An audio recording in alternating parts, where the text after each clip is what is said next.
The boy was attending a prosecutor interview. The examiner asked him to make the deepest impression in the shortest time.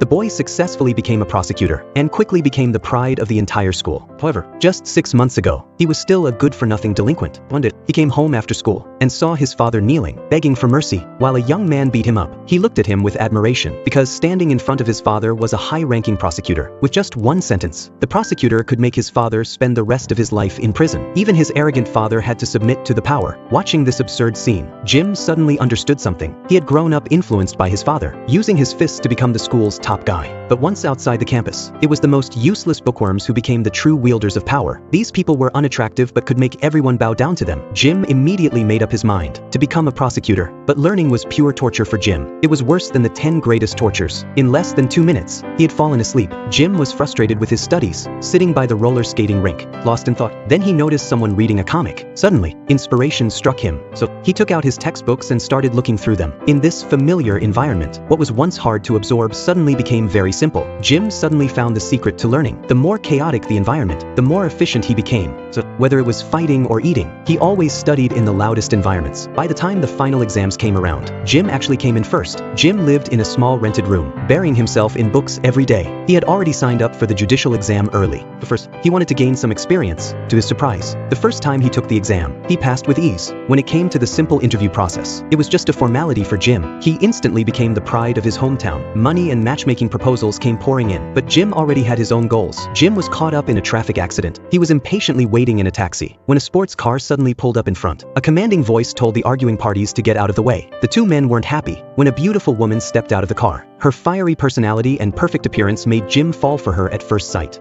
They walked down the aisle. What surprised Jim even more was that his father-in-law was a famous wealthy man. His life completely changed, and he lived the life he had always dreamed of. Although he drove expensive cars all day, the life of a prosecutor was much more monotonous than he imagined. He had only gotten into a grassroots unit, where he dealt with an endless stream of cases every day. Jim soon realized that 99% of prosecutors lived on a meager salary. He was exhausted every day. It was impossible to become the attention-grabbing figure you saw on TV. In order to truly enjoy power, he had to work hard to become part of the other 1%. After 2 years of struggling at the grassroots level, Jim finally got his chance. He received a case and found the murderer, but the suspect was completely indifferent. Jim got very angry and immediately arrested the person. But the night before the trial, Zhang Si came to find Jim. It turned out the murderer's father was a high-ranking member of Congress. Seeing that Jim didn't want to drop the case, Zhang Si took him to the headquarters, then opened up a mountain of files and revealed the path to rising as a prosecutor. The file room was filled with countless documents. Any single document that came to light would be a case that could shake the entire country. Only when the timing was right could the prosecutor gain the greatest profit from these cases. The superior